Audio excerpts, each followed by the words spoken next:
How to influence decision makers. Hey everyone, I'm Matthew Cornwell with Get Taped here in Atlanta, one of the original audition taping services here in Atlanta that I co-own with my amazing wife, Brooke. There she is. And now on to our topic. How to influence decision makers. Pop quiz. Without saying approachable, what is one word you would use to describe my personality? I'll wait. Okay, that was a weird way to start, and I'll circle back to that in a bit. So now let's talk about anchoring, which is the real topic of this video. And trust me, this concept is so cool, and I guarantee you almost no one is using it. The term anchoring I've heard a lot in the sales and marketing world. It can be a very persuasive tool when used correctly. And to illustrate what it is, let me first ask a couple questions. 1,000.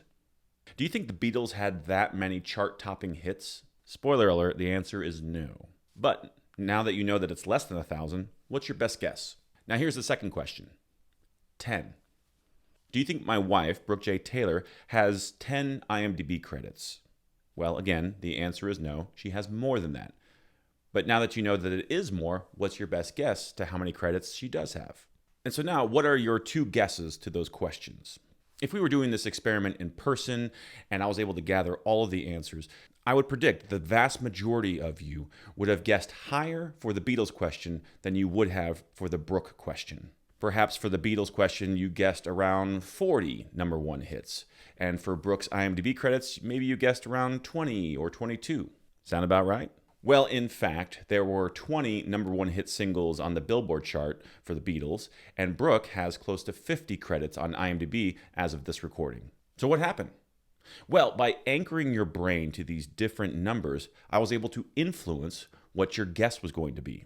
So in the case of the Beatles, even though 1,000 is an absurdly large number for number one hits, your brain couldn't help but start at 1,000 and work its way down until you arrived at what you thought was your most educated guess. Conversely, when I anchored your brain to 10 for the IMDb credits question, you couldn't help but start at 10 and work your way up to what you thought was the most educated guess. And the funny thing is, even once you're aware of what anchoring is, it still affects us. So how does this affect us as actors? Well, first, your self-talk. Now, I don't subscribe to the name it and claim it or prosperity gospel philosophies, but this can be a very helpful tool when thinking about your inner monologue and how you talk to yourself. If your inner vocabulary is filled with negative words or an overall lack mindset, then you're always going to be starting from that place. You're always anchored to the idea that you have less than. On the flip side, if you focus on words, thoughts, and ideas that are in the abundance mindset, then even when you fall short of those goals or ideas, you'll end up in a better place than if you had that lack mindset. It's why practicing gratitude makes you feel better. You're being anchored to all those positive thoughts. And here's the other powerful way to use anchoring and the real focus of this video. You ready for it? First, what word did you use to describe me at the beginning of this video? You remember it? If you do, put it in the comments below. Because no matter what you said, I anchored you with the word approachable. Remember? So you either searched for a synonym that was in the neighborhood of approachable, or you implicitly agreed that, yeah, Matt is approachable, and then you thought about another essence of my personality that might be coming through. Either way, I controlled, either in a small way or maybe even a profound way, how you were thinking about me. There's a famous phrase that I have no recollection of where it comes from, but it goes something like this. You can't control what people think, but you can control what people think about.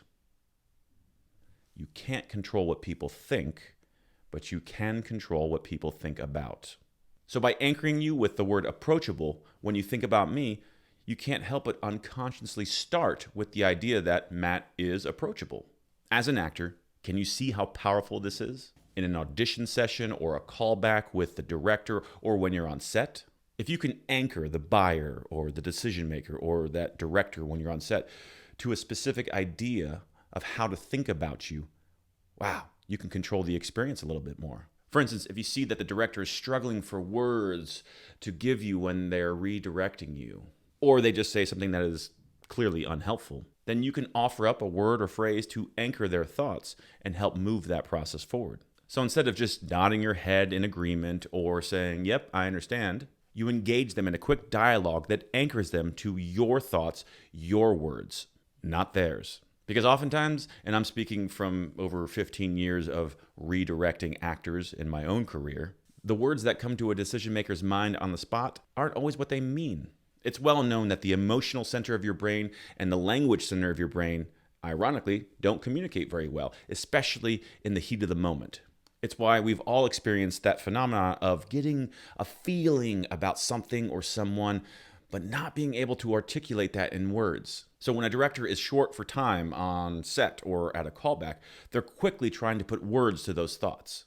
And they don't always do a good job of it. They might use a tired stereotype or other trope, or they might use a pop culture reference or a celebrity comparison to let you know how they want you to do the next take. If you just nod your head in agreement, then you're letting them control the situation by using their words and their vocabulary. If you counter with words and ideas that are personal to you, then like I said, you anchor them to those ideas. And you should find that you'll more quickly reach an agreement on how to move forward.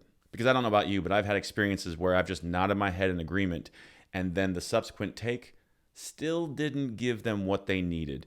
And so now we're just doing a back and forth, wasting more time. But Matt, what words and phrases should I use? Well, that's a great question.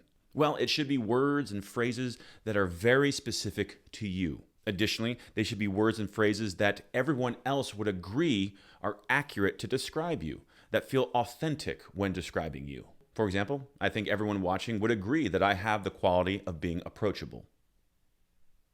I hope. But Matt, how do I come up with this vocabulary?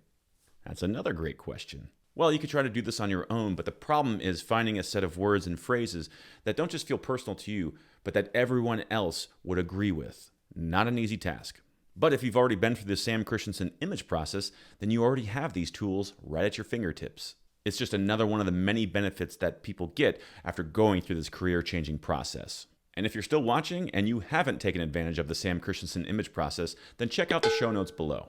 You'll find a link to our website where we have the upcoming dates for our next workshops, as well as our free preview that we offer periodically. And the great news is, even if you're not in Atlanta, you can still attend the free preview and even the workshop itself because we have virtual options for both. Let me know what you think about this concept of anchoring in the comments below, or send us an email. That's it for now. Thanks for watching, and we'll see you on set.